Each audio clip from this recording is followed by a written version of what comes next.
Opa! Você tá bom? Nick aqui falando novamente, mais um vídeo. Deixa eu perguntar uma coisa pra você.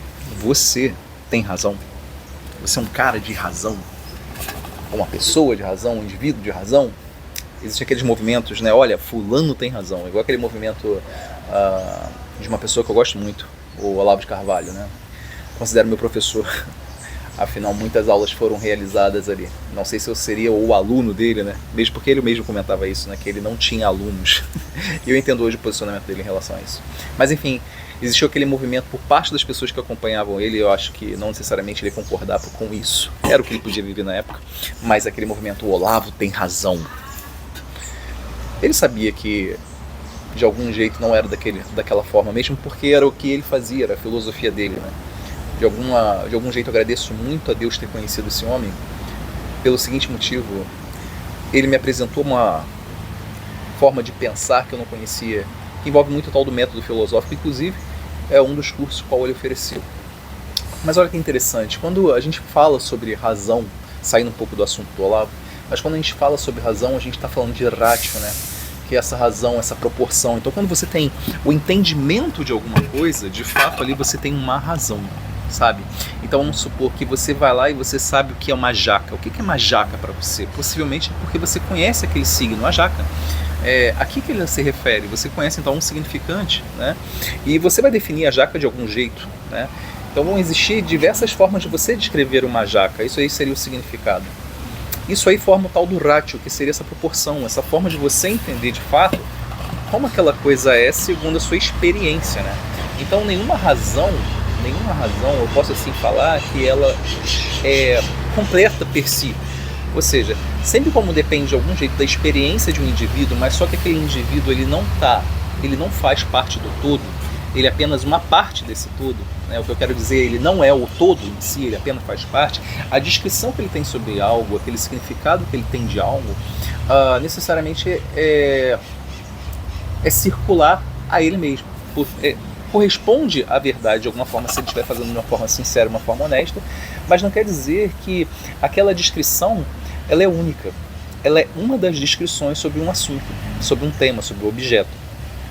E quando você pega outro indivíduo falando sobre o mesmo assunto, sobre o mesmo objeto, possivelmente ela vai concordar com você em algumas coisas, mas discordar de outras. E de algum jeito ali acontece como se fosse um funil, é um refino desse signo em si, ou uma complementação, é uma união de conceitos em si ao longo do tempo. Mas você tem razão,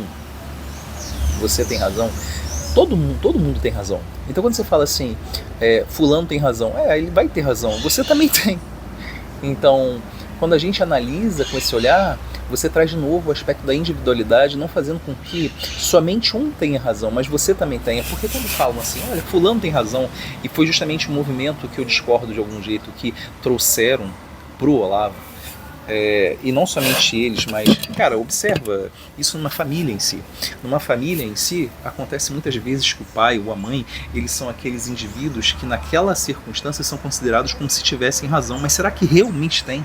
Porque quando você é um indivíduo, você vai buscar a verdade, por vezes você vai encontrar respostas para perguntas que as pessoas talvez nunca tivessem feito, mas quando você faz aquela pergunta e a pessoa não te apresenta uma resposta coerente, será que você tem que adotar somente pela autoridade daquele indivíduo? Será que você não tem a capacidade de realmente fazer uma investigação e descobrir uma resposta que seja realmente coerente, ou seja, está de acordo com o teu cor, com o teu coração? Lembrar que Jesus ele falou assim, homens duros de coração. Será que todos aqueles ao seu entorno, eles não são duros de coração? E você nem sabe, você nem percebe. E quando você começa a abrir seu coração para você comunicar com o Pai, ou seja, com o próprio Deus, ali você não passa a ser mais coerente. Então o que você vai adotar como coerência? E e onde que entra a razão nisso? A razão, de fato, ela tem que estar atrelada ao ao coração, porque senão é apenas uma proporção. Se eu pego, por exemplo, não tem nada aqui que eu possa pegar. Se eu pego um sapato e eu falo, eu determino, explico o que é aquele sapato, eu descrevo o que é um sapato da minha forma, e chega um outro indivíduo e vai descrever aquilo de um outro jeito, quer dizer que estamos, como assim eu posso dizer, apartados, estamos separados, estamos discordando? Não necessariamente, estamos vendo de uma forma diferente, né? Agora, se eu pego um sapato e falo que aquilo é um carro, como já dei até em outro exemplo, numa aula aqui, se você for ver do projeto que eu acabei desenvolvendo, que é Como Eu Sei Que Eu Estou Certo, eu tenho uma aula, eu acho que, se não me engano, a primeira aula, se você quiser, você pode analisar, mas eu acho que, se não me engano, a primeira que eu falei isso. Se você tem um carro, se você tem um sapato e alguém chega para você e fala que aquilo é um carro, necessariamente aquilo é um carro? Lógico que não. Mas é porque você e eu sabemos que é um sapato. Se o outro indivíduo ele vai lá e fala para você que aquilo ali é um carro e você tem a consciência que aquilo não é, por que aí aquele método de você fazer as perguntas, né? Tal como Sócrates falava, né, lá na Maêutica, falava não, mas ele mostrou, né, que essa coisa de você fazer perguntas, por que aquele indivíduo se comportou de tal forma? Por que ele acredita nisso? Porque talvez ele esteja falando a verdade e eu não. Então tem que saber o porquê que ele está falando. Mas você vai chegar a uma conclusão, que de uma forma comum, que o sapato ele tem aquele signo, ele tem um significante, tem um significado, e aquele outro indivíduo que falou que aquilo era um carro, ele estava discordando por algum motivo, e talvez não seja nada sadio.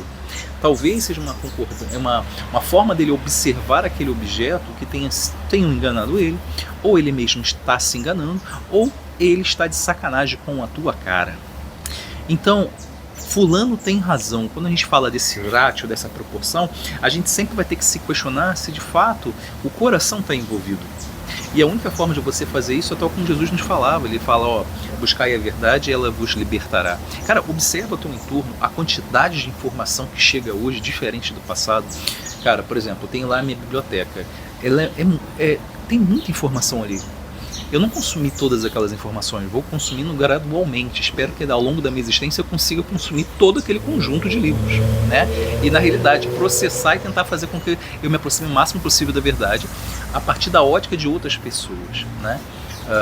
Mas com o meu coração envolvido. Mas eu estou falando de biblioteca. Agora imagina que todo dia você, possivelmente, ou parte do seu dia, você vai lá e assiste um vídeo, tal como você está fazendo aqui agora, nesse momento. Quantos filmes você já não assistiu esse ano? Quantas séries você não assistiu? Com quantas pessoas você conversou? Cara, tudo isso forma uma proporção, tudo isso forma uma ratio, tudo isso forma uma razão, que não necessariamente está conectada ao que é o mundo real. E aí daí o problema. Fulano tem razão. Será que tem? Possivelmente não. Ele tem porque ele tem razões, mas será que ele tem aquela razão que esteja relacionada ao que é real, ao que é verdade? Cara, isso vai ser um trabalho individual, é ele com ele e agora você com você. Porque quando você entende que você possui tanta razão quanto o outro indivíduo, a questão é que você se pergunta, que razão é essa que eu possuo? É uma razão que está atrelada ao que é verdade? Por isso, quando falaram, dando esse exemplo novamente em relação ao Olavo, quando existe aquele movimento por parte das pessoas que o seguiram, que muitas delas eu nem considero que sejam de fato alunos, porque não entenderam porra nenhuma do que o velhinho falou. Essas pessoas criaram esse movimento falando, o Olavo tem razão. Cara, todos temos razão e o Olavo também tinha.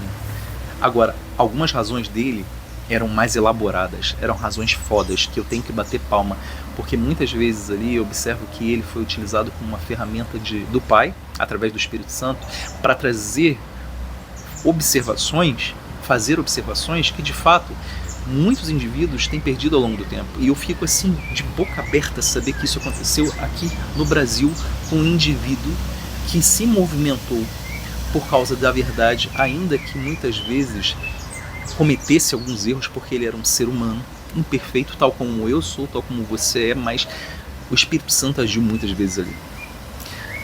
Eu não concordo com algumas coisas que ele fala, e isso é normal, isso faz parte do processo, porque eu tenho uma ratio diferente, eu tenho ratios diferentes, né? E você também vai ter. Agora, o interessante é você observar sempre a mensagem, não o mensageiro. Eu me considero de algum jeito como um aluno dele. Inclusive, eu tenho observado algumas críticas ao longo do tempo, falando assim, qual é o fruto que o Olavo tanto falava que produziria, que são esses alunos que surgiriam ao longo do tempo? É tão ridículo. O cara, ele ensinou a você não trabalhar necessariamente com isso, mas você se desenvolver com isso. E eu observo que parte daquela corda que estava em torno dele eram pessoas aproveitadoras, que utilizaram e utilizam ainda o nome deles para se tornar referências, autoridades, para ganhar exclusivamente dinheiro e notoriedade. E não foi isso que ele ensinou. Tanto é que ele falava assim, que que muitos dos alunos dele, ou aqueles que se considerassem alunos deles, não surgiriam naquele momento que ele estava falando, mas eles deveriam estudar. E cara, é o que eu ainda faço. É o que eu vou fazer durante toda a minha humilde existência aqui nessa passagem na Terra. Agora eu pego essas outras pessoas tentando ganhar dinheiro em nome de um velhinho que foi super coerente, o máximo que ele podia diante da realidade, diante das circunstâncias, e eu vejo essas pessoas se aproveitarem de nome desse indivíduo. O Olavo tem razão. Ele tem, eu também, e você também. Agora, o que você faz com as suas razões? O que você faz com isso? E como que o seu coração estava envolvido nessa parte? Será que você realmente consegue fazer essa união? Tudo que o Olavo falou, de algum jeito para nós aqui na Terra, a nós como brasileiros que temos esse idioma português, porque eu não posso falar que todos os seres humanos do mundo puderam ouvir isso, mesmo porque isso não aconteceu nem com o Evangelho, estamos nesse processo. Mas tudo que de algum jeito ele veio, através das suas aulas, nos trazer, foi edificante. Lógico que nós sempre temos que ter nossa rádio, nosso senso crítico, e isso é importante. Agora, eu não posso responsabilizar alguém por suas rátios, necessariamente. Você tem que analisar sempre todo o contexto, muita coisa envolvida, né? No caso, o que eu quero dizer aqui especificamente, o que ele produziu foi muito valoroso e poucos dão tanto valor quanto realmente deveria ser dado. E eu trago aqui a observação de você entender o que é ratio, né? O que é razão, para você saber que você sim, você tem razão e você tem responsabilidade sobre as suas razões.